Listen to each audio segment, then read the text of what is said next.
Hey everyone, welcome to Michigan Out of Doors. We've got an exciting show for you this week.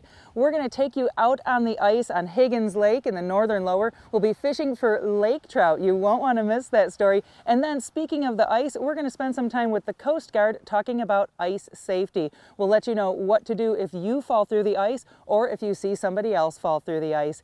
And then we're going to switch gears, head over the bridge to the UP to talk with a special group that's been formed to keep track of the UP deer herd up there and the health of that herd. We've got an exciting show for you this week. Make sure you stay tuned. I'm Jenny Olson, and it's time for Michigan Out of Doors.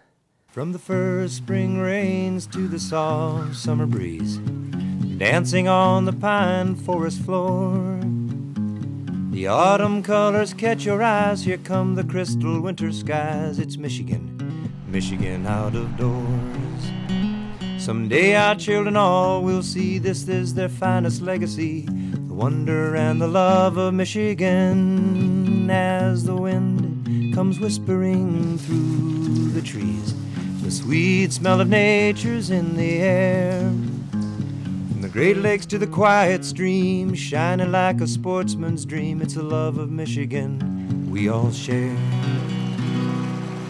Michigan Out of Doors is presented by Country Smokehouse, offering a variety of meat products. Country Smokehouse is located 3 miles south of I-69 on M53, just south of Imlay City.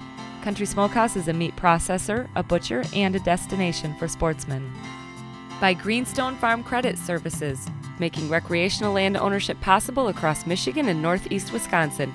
Begin your land financing journey at one of Greenstone's 37 locations or visit greenstonefcs.com.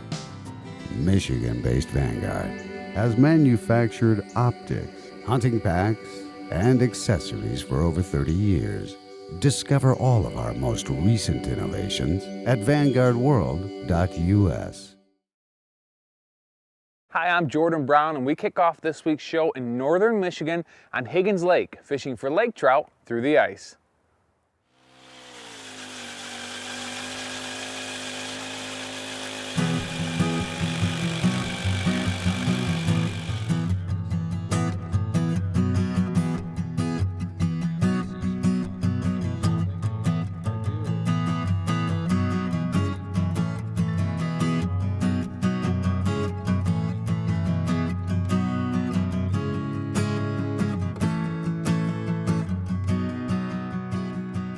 The plan today was to target lake trout, mainly via the tip-up, but also spend some time jigging while we waited. And before we even got all of the lines set, we had our first flag.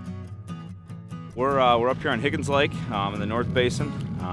We're in about anywhere from 80 to maybe 115 foot of water.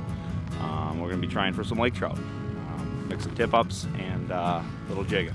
So hopefully it pans out. I've been fishing Higgins Lake probably about 15 years. Really started getting into it the last couple years here. It's just it's a great fishery.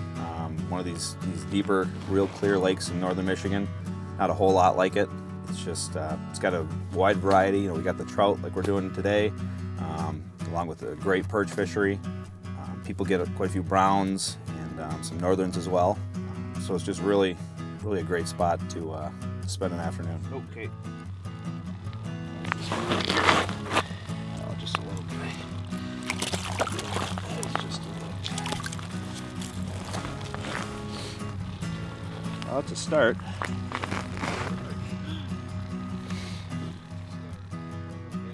Today we're running a mix of tip-ups and jigging in the shanties.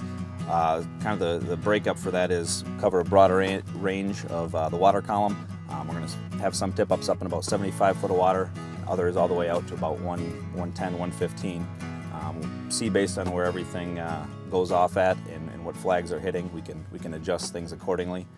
The jigging tends to be a little bit slower. We do pick up a few fish on the jigs, but you know these fish can be real finicky, and we normally spend a lot of time chasing flags and don't actually get inside and do a lot of the jigging. You know, we're marking fish on the Vexlar. All fish are probably in the bottom 5 to 10 foot of the water column. But you know, we really try to pay attention to that and get a feel for where the fish are coming through, what the bait's doing. Are the bait, you know, are they coming in large groups, small groups, and what part of the water column they're coming through at as well. Did you break off? Yep, it came off. Something. We got to save. Yeah, it did. It broke. It did break. Wow. Yeah. Well, there you go. With a couple of fish on the ice, we were off to a good start. The lake trout bite here on Higgins tends to be best first thing in the morning, and we were hoping to add a few more to our total as the day went on. The method we were using is pretty basic, but it works well if you can locate the fish. All right, we're going to give you a little look at what we're using here today. Start off with a number 14 treble hook. We're using a pretty small hook today, just so these fish are not picking up on the bigger hooks. We're using about a 3-foot fluorocarbon leader, running 6 pound. And then we're going to bring it up here to a barrel swivel, where we connect to the main line, which we're running at 8 pound fluorocarbon. Right up above this barrel, we've got about an 1/8 ounce, just an egg sinker. Slides up and down in the line. That way when these fish are picking it up, it allows them to swim off without really feeling the weight, and the weight kind of just settles down to the bottom. We're fishing the lower 5 to 10 foot of the water column. A lot of the fish that we're marking are coming from there, and so we're trying to target that area right now. We're right on the edge of a shelf here. The shelf starts out around 70 feet and drops off to about 120. We're right on that break. These fish are chasing schools of bait fish up into the shelf itself and really feeding heavily. Most of the action seems to be the first 2 to 3 hours in the morning, but we're picking up fish throughout the day as well.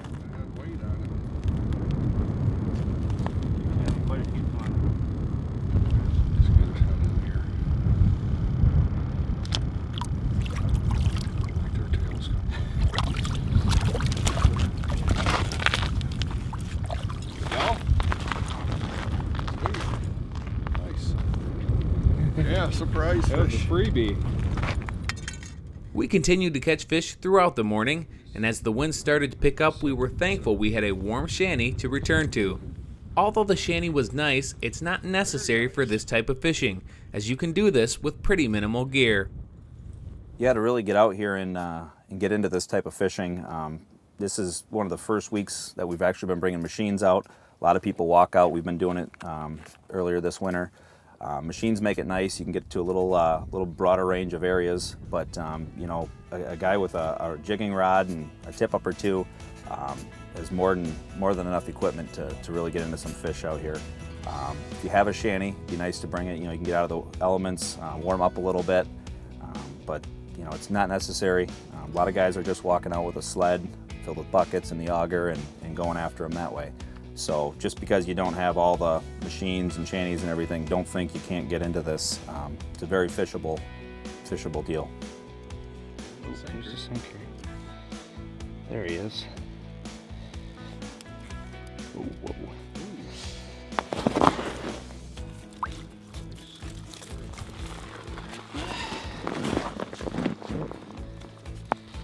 Chunky one. Yeah, a little football. Cool deal.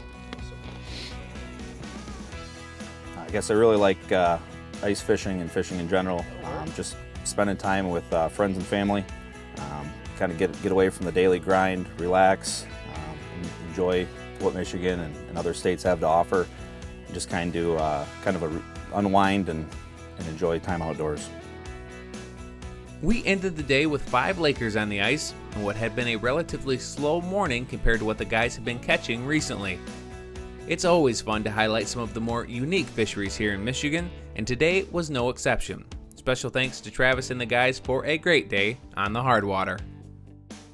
With all the crazy weather we've been having so far this winter in Michigan, with the fluctuation in temperatures, you never know if the ice is safe enough to get out on and fish. If you do find yourself in a situation where you've fallen through or you see somebody else that's fallen through, it's always good to have some tips in mind on what to do in those emergencies. In this next story, we're going to visit with the Coast Guard to find out exactly what to do. One thing about ice safety is that it seems to be something to talk about all season long. So just last week, I went to our local Coast Guard station here in Grand Haven to learn more about ice safety and what kind of issues our Coast Guard deals with on a weekly basis. For us, it could be a fisherman that's fallen through the water, or it could be someone that's fallen off the Grand Haven pier heads or gone through out there, fallen down and hurt themselves on the ice on the pier heads. It could also be, it's someone takes a john boat out even, and next thing you know, they're just set in the ice and they're stuck and they can't get back to where they came from. That happened in Holland last year. The helicopter actually came and used the rotor wash to help spread the ice basically with a rotor wash so that they could get back in the channel in Holland. Wow. So now, and talk to me, the ice that's out there that's on Lake Michigan, those big piles that look like they're safe. Explain to people, are they or are they not? Those are, they're incredibly unstable. The windrows, as we call them out there, they're very porous. It's a very weak ice. It looks like it's strong, but you got to realize there's current underneath all the windrows and stuff out there. The water's always moving underneath for the most part, unless it's frozen all the way to the solid to the bottom. So if the water's moving under it, it'll undercut that ice. You slowly start working away at it. So you might walk out to an edge, and then the next thing you know, there's nothing actually beneath you. And if that breaks away, then you're in the water. And if there's any sort of wave action, it's very dangerous even for the rescuers to try to come out there and effect a rescue and be able to get you out, especially if it's 10 feet high in the air. Well, now we got to try to vertically get you back 10 feet up. And if there's big moving pieces of ice in there, you could get crushed in the process. You're going to be hypothermic. The ice on the Great Lakes is for sure an issue, but the more common problems that occur all over the state, well, those are the main reasons we wanted to get some tips from the guys today. What to do if you fall through the ice. Well, today we're going to show a self-rescue technique that if you were to fall through the water, it would allow you to hopefully get yourself back out of the water. And then we'll talk about, if you can't get yourself back out of the water, some steps you can take so you'll hopefully have consciousness longer and be less hypothermic till we can come rescue you. First thing he's going to do, he falls in.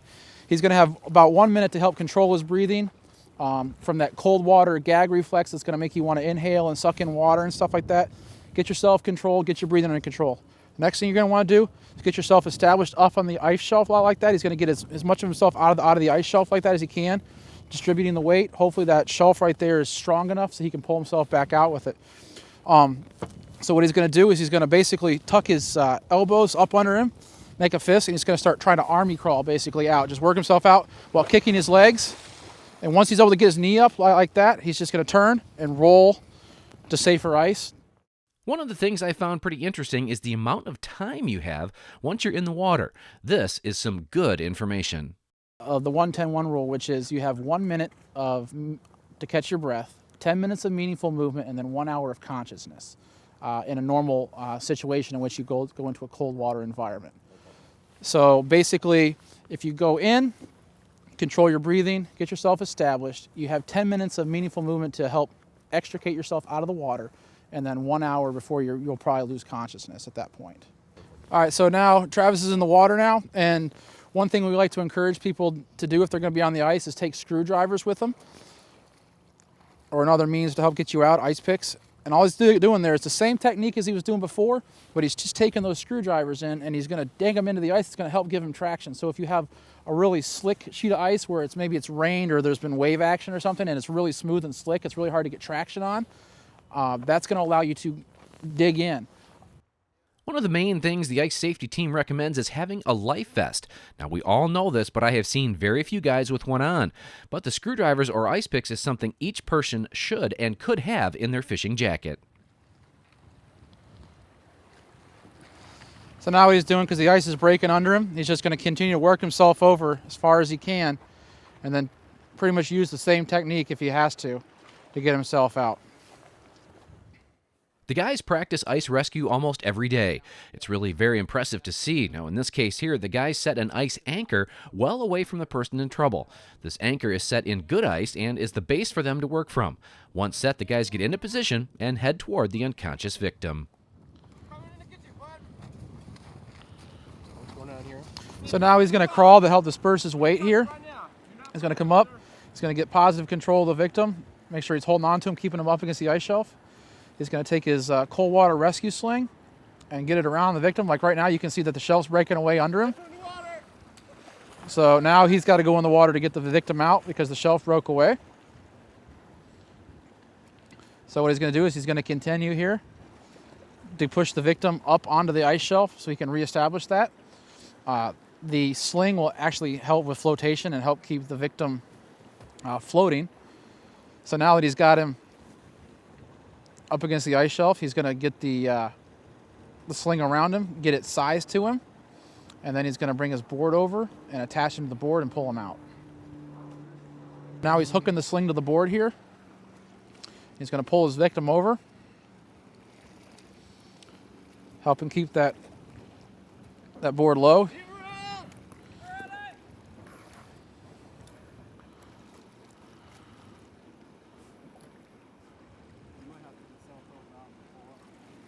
All right, see, he gets him out. It was great to see how the pros would do this, but I also asked what should we as anglers do or not do if we see someone go through the ice while we're fishing. If I see somebody go through out there, what I want people to do is first call 911. Let us get going and try to help. If you can help without endangering yourself and you have a life jacket on, if you can throw a line to them or a branch or someone's got a ladder nearby or something, you might be able to do it. Just don't put yourself in danger to where that person's already gone through, so the ice there is already unstable. So you want to be careful how close you get to that person so you don't end up as another victim in the water, and then it's a cascade effect then. Well, just to recap, wear a life preserver if you can, go with a buddy, wear bright clothing, bring screwdrivers, and if you see someone go through the ice, call 911. Whether it's first ice or last ice, let's all do what we can to head out and come home safely here in Michigan's Out of Doors. Well, even though we're in the dead of winter and it's ice fishing season, rabbit season, squirrel season, we are always, as Michigan sportsmen and women, kind of focused on our deer herd. Even though deer season is many months away, it's important to know what's happening with the status and the health of our deer herd right now, especially in the Upper Peninsula. Over the last few years, the deer herd up there has taken quite a hit, and right now we're going to stop in with a group to see what they're doing to help our deer herd up there right now and what's being done in the future to help the UP's deer herd. There's been a growing concern the past few years about the dwindling deer population in the Upper Peninsula. 1 year ago, we brought you the story about a new group that was formed to help reverse the downward spiral of the deer habitat and, more importantly, the deer numbers here in the UP. We promised we would revisit the story this year to keep you updated on the progress of the UP Habitat Work Group, so we stopped in for another visit with Jim Hamill to do just that. So our goal to begin with was to come up with some good ideas and plans to make sure that deer could survive the Upper Peninsula winters into the future. Our deer herd is essentially on its knees up here right now. We are down 82% in buck harvest since the year 2000 in the Upper Peninsula. We are down nearly half of our hunters no longer hunt in the Upper Peninsula. So it's having a huge impact economically across this region, and it's also having an impact, I think, culturally across our region, because the Upper Peninsula and people who were born and raised here, like myself, are deer or very much deer oriented. But our deer herd is way down compared to what it was. So our group assembled with the idea of putting together some good forestry oriented plans to help deer get through the winter conditions here in the UP. And we identified over 54 deer yards. We call them deer wintering complexes, but most people just call them deer yards. We identified that many, and so far we have written plans for 15 or 16 of those, and we hope to have all the plans written by the end of 2016. And the plans cover not only state land, but they cover federal land, private industrial land, and private non-industrial land. So if people own land in these deer wintering complexes, they can come to one of our plans and see what we recommend be done on their property if they care about overwintering white-tailed deer. It's been a huge job, and we're very fortunate to hire one person that has been doing 90% of this work. His name is Steve Carson, and half of his salary has been paid so far by the Wildlife Division of DNR. The other half of his salary has been paid by Safari Club International Foundation. So this work really is a partnership between Safari Club International Foundation and the Department of Natural Resources, but more specifically the Natural Resources Commission, because the Commission is really the group that founded this habitat work group. In 2015, in an effort to help the herd increase in numbers, the NRC changed deer hunting regulations in the UP and no antlerless deer tags were issued. Some folks feared that all deer hunting in the UP would be stopped, but Jim says that's not likely. I don't think there's anything we can do regulation-wise that's going to make much difference at all with this herd. Some people are saying go to 1 buck, close the season for a year or two. There's a lot of those kind of suggestions floating around. But there's nothing that we can do except to try to preserve as many females as we can in this population right now. As far as the license structure that we have, it's completely adequate. It allows for people to recreate. Only the number of deer here is drastically below what they would have expected had they not been here for 10 years or so. So regulations-wise, there's not much we can do. The suggestions that we're making are long-term suggestions. So we're suggesting that people plant various conifers especially, preserve the shelter that they have on their ownership, especially hemlock and white cedar. Preserve those trees. Do not cut them in deer winter range. Most of our hemlock and cedar in the Upper Peninsula is 100 or so years old, and those trees can live to be 300 or 400 years old. So there's no rush, that's for sure. And what we have left is providing the only shelter that we have left for these deer.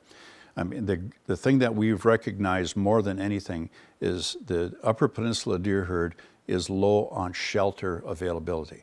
That's what we need. We need more shelter, and that takes, most shelter species are the cedar, hemlock, and in some places spruce and balsam even provides those shelter species. So, our plans are to focus on creating more shelter across these deer winter ranges. The deer season of 2014 was essentially a non-season up here. We had 30 inches of snow covering most of the Upper Peninsula.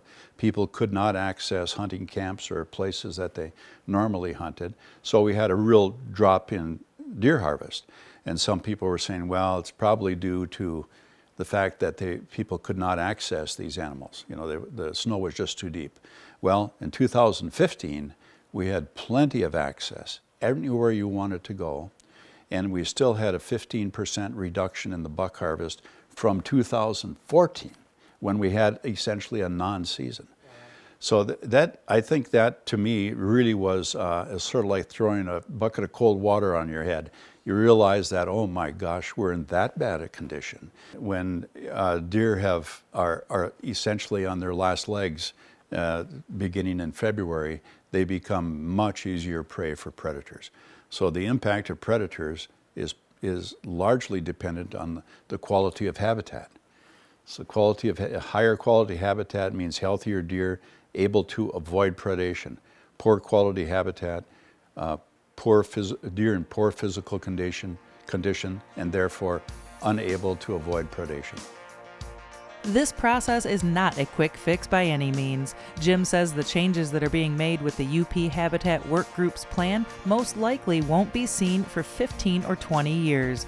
It took many years for the habitat conditions to impact the UP's deer herd in a negative way, and it will take many years to reverse those effects. Special thanks to the Safari Club International Foundation and the DNR for helping to keep our deer herd and our outdoor heritage alive and well here in Michigan's Out of Doors.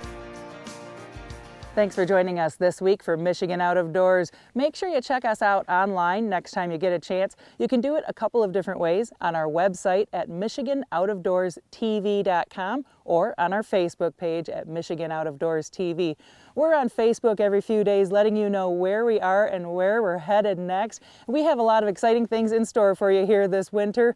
We are planning and gearing up for our Big Buck Nights. We'll have Big Buck Night East in February in Novi at Outdoorama, and then we'll have Big Buck Night West in March over in Grand Rapids at the Ultimate Sport Show. If you shot a big buck this year or you know somebody that did, make sure you get it scored at Commemorative Bucks of Michigan, and hopefully we'll see you at Big Buck Nights. If we don't see you there, we'll see you here next week on your PBS station for Michigan Out of Doors. Michigan Out of Doors is presented by Showspan, producing consumer shows including Outdoorama at Novi's Suburban Showplace. The show features tackle, trips, boats, outfitters, wildlife encounters, and of course Big Buck Night. That's Outdoorama at Novi's Suburban Showplace. By the Michigan chapters of Safari Club International. For over 40 years, SCI has been protecting hunters' rights and promoting wildlife conservation here in Michigan and around the world. SCI chapter locations can be found on the web at firstformichigan.org. By Pictured Rocks Boat Cruises of Munising, exploring Lake Superior's Pictured Rocks National Lakeshore with its sandstone cliffs, caves, waterfalls, and lighthouses. Pictured Rocks Boat Cruises on the web at picturedrocks.com. Closed captioning is provided by Marvo Mineral, makers of Lucky Buck, deer management products including minerals to supplement deer diets year-round to improve health and antler growth. When I wander far away, a dream stays with me night and day. It's the road that leads to my home state. I am a Michigan man. Changing seasons paint the scene like rainbow trout in a hidden stream. The white-tailed deer in the tall pine trees. I am a Michigan man.